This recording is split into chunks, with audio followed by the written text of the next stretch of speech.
जब जब धराधाम में ऐसा अधर्म बढ़ता है जहां भागवत धर्म और प्रेम धर्म लुप्त होने लगता है। दुष्टों का विनाश कोई खास बात नहीं भगवान के लिए। भगवान कहते हैं जब जब धर्म की हानि होती है, यदा ही धर्मस्य, कौन से धर्म की? भागवत धर्म की, प्रेम धर्म की। जब उसका प्रकाश करने वाला कोई नहीं दिखाई देता और लुप्त होता चला जाता है तो स्वयं भगवान पधारते हैं, ऐसी दिव्य लीलाएं करते हैं जिनको गा गा कर भागवत धर्म और प्रेम धर्म में स्थित हुआ जा सकता है।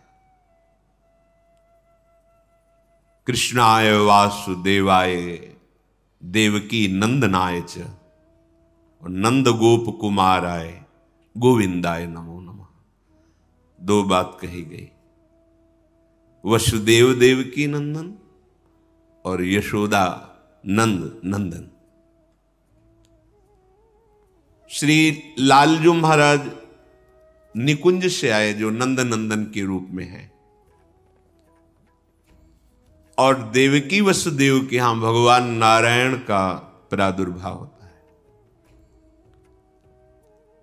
वासुदेव भगवान जो देवकी नंदन है उनका नाम रखा गया है वासुदेव।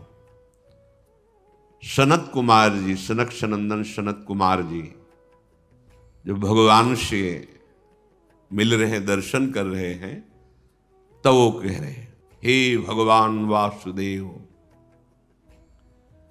वासु समस्त ब्रह्मांड जिनके एक रोमकूप में वास करता है, ऐसे अनंत ब्रह्मांड जिनके रोमकूपों में वास करते हैं। वासु सर्वनिवासस्य विश्वान यशु लोमशु तस्य देवः परम ब्रह्म वासुदेव इति रीता। जिनके लोमकूपों में अनंत विश्व ब्रह्मांड स्थित हैं, वो सर्वनिवास, वो महान, वो परम पुरुष, महान देव स्वामी आपको वासुदेव कहते हैं। वही आप महान, वही आप परम पुरुष वासुदेव के रूप में है। चारों वेद पुराण इतिहास जितना भी वर्णन है प्रभु आपका है। कहीं भी किसी भी ब्रह्म ऋषि ने ऐसा नहीं देखा कि आपका तन, आपका ये शरीर सप्तम धातु से बना हुआ है। किसी वेद ने निरूपण नहीं किया, किसी मुनि ने ऐसा अनुभव नहीं किया। यहां हम सब साक्षी हैं, धर्म साक्षी है, सर्व साक्षी है, वेद साक्षी है कि आप सच्चिदानंदमय तनु भगवान वासुदेव हैं। किसका नमस्कार? जो कंस कारागार में चतुर्भुज रूप में प्रकट हो रहे शनकादि, उनका दर्शन करके वर्णन कर रहे हैं। मंगलमय भाद्रपद के कृष्ण पक्ष की अष्टमी है। मध्य रात्रि का समय, सब ओर घोर अंधकार छाया हुआ है, पर सारी प्रकृति एक नवीन आनंद उत्सव में भरी हुई है, क्योंकि प्रकृति के स्वामी परमात्मा का प्रादुर्भाव हो रहा है। उल्लास में भरी हुई संपूर्ण प्रकृति है। प्रकृति के परम आश्रय, प्रकृति को भी सृजन करने वाले परम देव पधार रहे हैं, तो प्रकृति उल्लसित होकर उनका स्वागत कर रही है। दिशाओं में प्रसन्नता छाई हुई है। यद्यपि बहुत ही आसुरी प्रवृत्ति का बोलबाला है, एक से एक बड़े भयंकर असुर प्रकृति के अधिकार संपन्न जन है। भौमासुर, बड़े बड़े जरासंध, कितने कितने ऐसे, और कंस के तो बल से प्रभावित होकर अपनी पुत्रियों का ब्याह जरासंध ने किया था। महान बलि जरासंध। सब तरफ दुख, क्लेश, अशांति फैली हुई है, पर प्रभु का अवतार हो रहा है तो इस समय आनंद ही आनंद छाया हुआ है। स्वयं नदियों का जल निर्मल हो गया, सरोवरों में रात्रि में ही कमल खिल उठे, वृक्षों की शाखाएं बिना ऋतु के पुष्प और फल से संपन्न हो गई। जो भजन करने वाले यत्र तत्र साधु महात्मा हैं, उनको एक अलौकिक आनंद की अनुभूति हो रही है, क्योंकि उनके प्राणाराध्य प्रकट हो रहे हैं। वायु सेवा कर रही है, शीतल मंद सुगंध प्रवाहित हो रही है। देवताओं की दुंदुभियां बिना बजाए अपने आप बजने लगी, क्योंकि सर्वलोक महेश्वर का प्रादुर्भाव हो रहा है।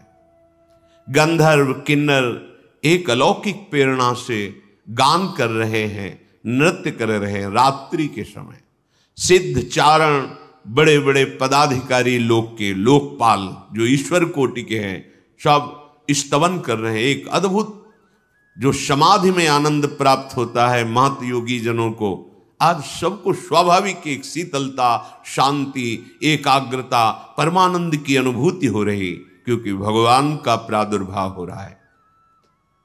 अनंत सूर्य, अनंत चंद्रमाओं जैसा जहां कंस का कड़ा पहरा है, राक्षसी स्वभाव के मायावी द्वारपाल हैं, जो कोई सूक्ष्म रूप धर के भी आ जा नहीं सकता है, ऐसे मायावी हैं कंस के पास, जो उस समय वर्तमान में द्वारपाल लगे हुए हैं, क्योंकि उसको भय ये आखिरी संतान है, यही मेरी मृत्यु का कारण होगी, बहुत सावधान है।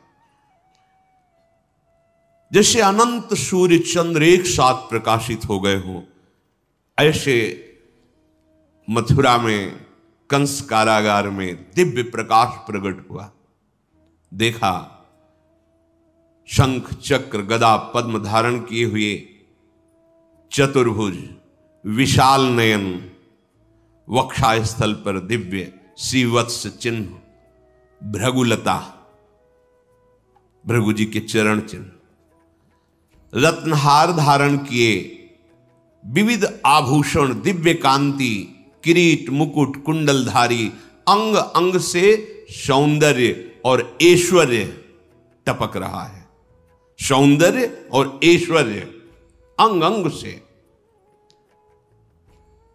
ऐसा दिव्य अद्भुत रूप देखकर वसुदेव देवकी कितने कष्ट में थे।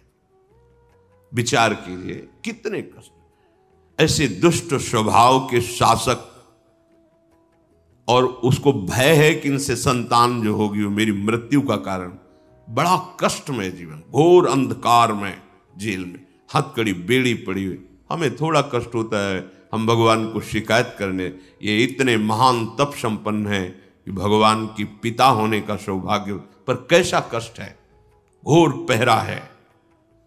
उस अंधकार में ऐसे तेजो में रूप को देखकर अद्भुत आनंद वसुदेव और देवकी जी को हुआ। भगवान प्रकट होकर उन्हें अभय वचन दे, अब आप डरो मत, जहां मैं पधारता हूं वहां क्लेश परंपरा ही खत्म हो जाती है।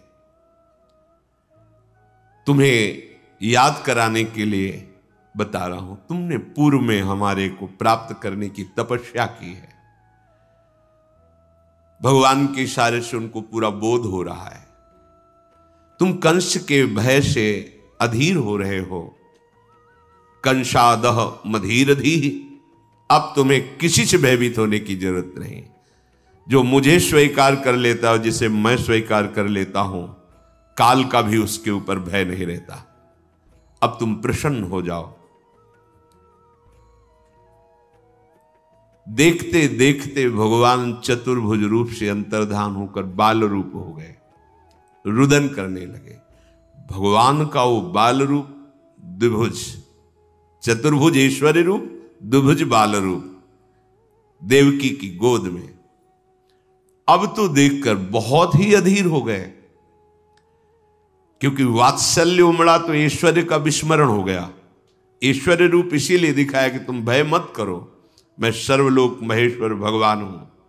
पर जीव ही बाल रूप में इंद्र नीलमणि कांति स्वरूप, अब तो अधीर हो गए और रुदन करते हैं कि प्रभु, जहां ये सूर्य उदय हुआ, द्वारपालों ने बताया जाके तहां वो दुष्ट आएगा और आपको मार देगा। मैं बहुत अधीर हो रहा हूं प्रभु, मेरा ज्ञान कार्य ही नहीं कर रहा है, क्योंकि वात्सल्य, वात्सल्य के आगे ये सब नहीं चलता। भगवान का ऐश्वर्य भी वात्सल्य के आगे नहीं चलता। प्रभु मुझे आपकी रक्षा के लिए बहुत भय है। प्रभु ने कहा यद्यपि तुम्हें भयभीत नहीं होना चाहिए, पर आप वात्सल्य के कारण भयभीत हो रहे हो तो मुझे गोकुल पहुंचा दो और वहां मेरी महाशक्ति योग माया प्रकट हुई है, तुम उसको ले आओ, मुझे वहां पहुंचा दो, तुम निर्भय रहो। भगवान का शिशु रूप जो देवकी की गोद में था, कितना कष्ट। अखिल लोक आनंद सिंधु गोद में है, वो कह रहे मुझे अभी पहुंचा दो। वसुदेव जी की गोद में प्रभु को विराजमान करती है, हृदय में कितनी पीड़ा होगी। नवजात शिशु अभी आंखों से ओझल, जिसके दर्शन मात्र से परमा आह्लाद परम सुख, वो अभी जा रहा है। विचार करो, ये भगवदानंद कायर पुरुषों को प्राप्त नहीं होता, ये शूरवीरों को प्राप्त होता है, जो हर स्थिति में प्रभु के सुख का चिंतन करते हैं। अपने सुख दुख की तो परवाह ही नहीं जिसे, तभी साधु संग से भजन करते करते ऐसी स्थिति होती है। भगवान वसुदेव जी की अब गोद में है। वसुदेव जी भगवान की महिमा का स्मरण करते हैं, हृदय से लगाते हैं, तुम्हें कैसे दूर करूं, तुम्हें कैसे छोड़ के आऊं। इतना तो कष्ट भोगते रहे, अन्य पुत्रों का वध कर दिया गया, अब आनंद सिंधु आप मेरे हृदय से लगे, और वो भी अब हम ही आपको जाके छोड़ करके वापस आपको आए, पर आपके सुख के लिए हमें जाना पड़ेगा। पर जाऊं तो कैसे जाऊं? पैरों में बेड़ियां हैं, हाथों में हथकड़ी है, लोहे के बहुत मजबूत दरवाजे और शस्त्र धारण की हुई आसुरी स्वभाव वाले मायावी राक्षस वो द्वारपाल बने खड़े हैं, अत्यंत विषादग्रस्त हो रहे हैं। ऐसा सोचते ही देखा कि हथकड़ी और बेड़ियां टूटकर गिर गई। प्रसन्नता हुई, कदम आगे बढ़ाए तो देखा अपने आप दरवाजे खुल गए। बड़े विशाल लोह कपाट अपने आप खुल गए। जिसके छाती में अखिल लोकों के स्वामी प्रभु बाल रूप से विराजमान है, अब उसको कौन सा बंधन बांध सकता है? जो भगवान को अपने हृदय में चिंतन के द्वारा सदैव बसाए रखता है, उसको मोक्ष के लिए कोई प्रयास नहीं करना पड़ता, सारे बंधन अपने आप कट जाते हैं। इसलिए कई बार सत्संग में निवेदन किया है कि हमारी साधना का फल है अखंड स्मृति। हर समय प्रभु के चिंतन में रहते हुए जो भी व्यवहार कार्य है वो करें, कोई नहीं बांध सकता। जब तक प्रभु का स्मरण हृदय में नहीं है, तब हजारों लाखों साधनाएं कर लो, प्रयास कर लो, ये माया का बंधन खुलने वाला नहीं। माया की शाकलों से हाथ पैर गले सब बंधे हुए हैं। काम वासना क्रोध लोभ मोह मद मत्सर, ये ऐसे मायावी द्वारपाल हैं कि आपको निकलने ही नहीं देंगे। अज्ञान का कारागार अंधकार युक्त, कैसे निकला जाए? श्री कृष्ण को हृदय में रखकर।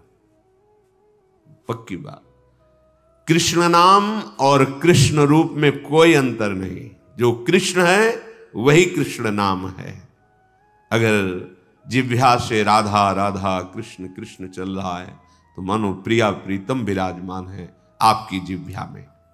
अतएव जीव इस भयंकर अविद्या माया रूपी कैद खाने से,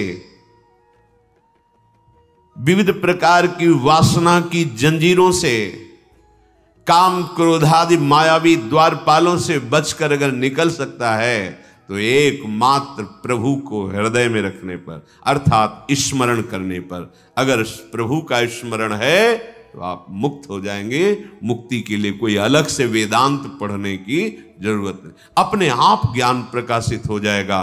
प्रतिपल भगवद स्मरण, चित्तवृत्ति को रोककर बार बार नाम में लगाना, रूप में लगाना, लीला में लगाना, धाम चिंतन में लगाना। कोई मोक्ष के लिए प्रयास करने की जरूरत नहीं। अपने आप आपको अनुभव होगा कि जो परमार्थ का परम लाभ वो प्रकाशित हो रहा है। दरवाजा खुला, वसुदेव जी लालजू को लेकर बाहर निकले तो डर रहे थे कहीं पहरेदार देख ले तो प्रहार कर देंगे, पर वहां देखा सब बेशुद्ध मूर्छावस्था को प्राप्त है। धीरे धीरे निकलकर बाहर आए, दबे पांव, कोई जान न जाए। अपराकृत परमानंद विग्रह प्रभु को बार बार ऐसे देखते हैं, हृदय से लगाए हुए आगे बढ़ रहे हैं। पद पद पर आनंद की उमगन हो रही वसुदेव जी के हृदय में।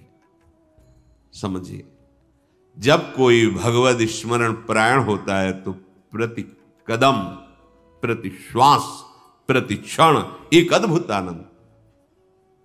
अब प्राकृतिक उदाहरण तो बैठता ही नहीं, पर कई बार सत्संग में कहा जैसे दूध को अग्नि पे चढ़ाओ तो उफान आती है, ऐसे आनंद की उफान हृदय में आती है जब मेरे प्रभु और उनका स्मरण और कहीं उनकी रूप की झलक, तब तो फिर ब्रह्मादिक के भोग शब विषम लागत ताई, नारायण ब्रज चंद की लगन लगी है जाए। अभिमान का भार उठाकर संसार पथ में चलते चलते पग पग पर दुख कष्ट संकट विपत्ति भोगते भोगते थक गए। अब छोड़ो, अपना भार श्री कृष्ण के ऊपर छोड़ो, श्री कृष्ण का चिंतन करो तो पग पग पर परमानंद की अनुभूति होगी। वसुदेव जी को अपार सुख हो रहा है। श्री कृष्ण को हृदय से लगाए हुए महामहिम ब्रज की तरफ चल पड़े। घोर अंधकारमयी रात्रि, धीरे धीरे बढ़ रहे हैं कि कहीं कोई मथुरावासी किसी कारण से बाहर निकले और देख ले तो अमंगल हो जाएगा। इसी समय मेघ गर्जना हो रही, भयंकर वर्षा शुरू हो गई, क्योंकि कोई बाहर निकल ही ना पावे। पैर की भी आहट नहीं, इसलिए मेघ गरज रहे हैं। अंधकारमयी रात्रि, किधर पैर रखे दिखाई ही नहीं दे रहा है। बीच बीच में बिजली चमक जाती है जिससे रास्ते का पता चलता है। जब वर्षा प्रारंभ हुई, वसुदेव जी ने अब कहां तक ऐसे छुपाए, लगा कि नवजात लाला है, वर्षा में कुछ दुख पहुंच सकता है, ऐसा विचार कर रहे हैं। अचानक देख रहे हैं कि आसपास तो बूंदें गिर रही, पर ऊपर बूंदें नहीं गिर रही। सोचा इस लाला का ही चमत्कार होगा, पर बात यह हुई कि 1000 फण फैलाकर भगवान शेष जी पीछे से फणों की छाया किए हुए, वसुदेव के अंग में ही एक बूंद नहीं पड़ रही, फिर लाला की तो बात जाने दो। ये अनंत देव भगवान शंकरषण है, जो भगवान का ही दूसरा स्वरूप है, पर अनादि सिद्ध ये दासत्व भाव से है। प्राण प्यारे प्रभु की सेवा सदैव इनका जीवन है। क्षीर समुद्र में गौर वर्ण धारण किए हुए जब जब अवतार लेते तब भी गौर वर्ण होता है, चाहे लखनलाल के रूप में या बलराम के रूप में। भगवान की शैया बने रहते हैं, भगवान इन्हीं पर शयन करते हैं। सय्यासन परिधान पादुका छत्र चामरैहि किम्ना भूस्तस्य कृष्णस्य मूर्ति भेदैस्तु मूर्तिषु। ये भगवान अनंत हमारे प्रभु की पादुका बनते हैं, यही सैया बनते हैं, यही आसन बनते हैं, यही प्रभु के वस्त्र बनते हैं, यही छत्र चंवर विविध रूप धारण करके हमारे प्रभु श्री कृष्ण की सेवा करते हैं। भगवान शेष संकर्षण अनंत महिमा युक्त। वसुदेव जी को पता नहीं चल रहा कि हमारे पीछे भगवान अनंत शास्त्र फण ऐसे फैलाए हुए चल रहे हैं। उनको लगा लाला का कोई चमत्कार है, बाहर तो बूंदे पड़ रही पर हमारे ऊपर ले, अब लाला को मस्तक पर धारण कर लिया। आगे बढ़े तो भारी समस्या यमुना जी, क्योंकि भादव का महीना है, बाढ़ पे यमुना जी चल रही है। एक क्षण रुके, अब क्या करूं, क्योंकि अथाह यमुना जी, और यमुना जी पहले से अधिक उल्लसित होकर बड़ी ऊंची ऊंची तरंगे, कोलाहल मच गया। यमुना जी प्रीतम पधार रहे हैं, यमुना जी उल्लसित हो रहे। वसुदेव जी देख रहे सैकड़ों भंवरे, सैकड़ों तरंगे ऐसी उछल रही जो भय प्रदान कर रही। ऐसे छोटे लाला को लेकर कैसे पार हो पाऊंगा? अगर रुकता हूं तो लौटने में प्रातःकाल सूर्य उदय हो जाएगा, कैसे क्या करूं? लाला को सुरक्षित पहुंचा, चलो हम अपने प्राण दे देंगे, जब तक लाला को हम बचा पाएंगे, उठाते चले जाएंगे। ऐसा भाव समझो। जब आप प्रभु प्राप्ति के लिए चलोगे तो ऐसा नहीं कि सहज मार्ग है आप निकल जाओगे, भयंकर बाधाएं खड़ी होती हैं। पर आपने यदि प्राण समर्पित कर दिया है तो कोई भी बाधा आपको परास्त नहीं कर सकती। जो इस भाव में रहता है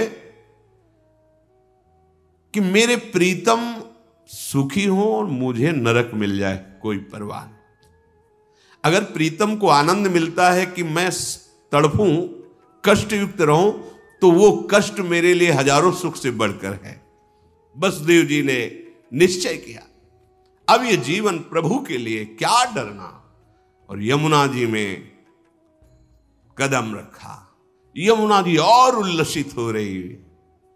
प्रभु ने सोचा कि जब तक चरण स्पर्श नहीं होंगे इनका उल्लास बढ़ता जाएगा चरण स्पर्श के लिए, और जैसे जैसे वो जल में प्रवेश करते तैसे तैसे और ऊपर उठाते जा रहे हैं। प्रभु ने अपने चरण अभी प्रकट हुए बड़े कर दिए। यमुना जी जो ही चरण स्पर्श की नम्र हो गए, जल अपने आप घटने लगा। बस घुटनों घुटनों पूरी यमुना जी हो। वसुदेव जी को लगा कि ये कुछ चमत्कार लाला का ही है, क्योंकि अभी तो ऐसा तूफान में स्वरूप यमुना जी का मैं भयभीत हो रहा था। वसुदेव जी प्रभु को लेकर के आगे बढ़े। इतनी प्रेम विवस्था है कि मार्ग ही नहीं दिखाई दे रहा।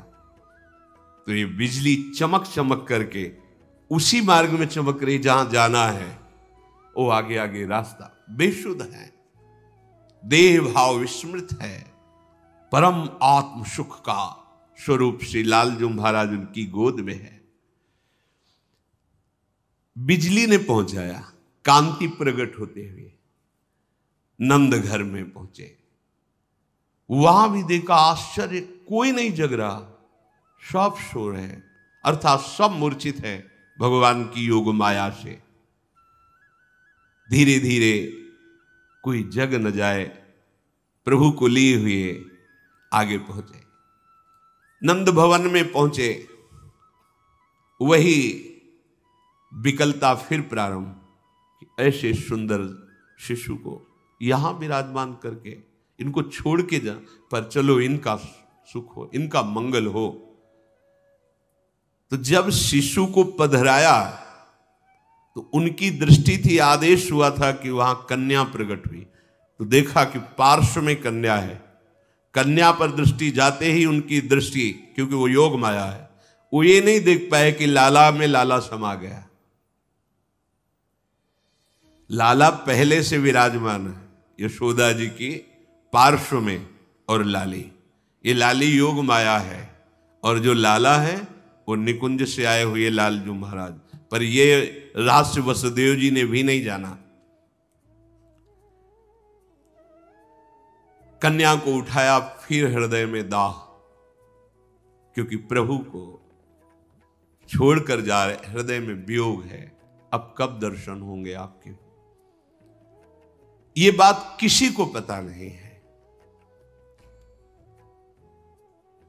धीरे धीरे कदम बढ़ाते हुए आए, जैसे आए वैसे ही मार्ग व्यवस्था होती गई। जे ही अंदर गए, कपाट बंद, हथकड़ी बेड़ी लग गई, कन्या गोद में, पहरेदार जग गए। यहां भी किसी को होश नहीं नंदालय में, पर ये जो चतुर्भुज भगवान ऐश्वर्य में बाल रूप से आए, वो नंद बाबा के लाला में विलीन हुए। हरिवंश महाप्रभु कहते हैं, आनंद आज नंद के द्वार। कौन है नंद के यहां जिसका आनंद मनाया जा रहा है?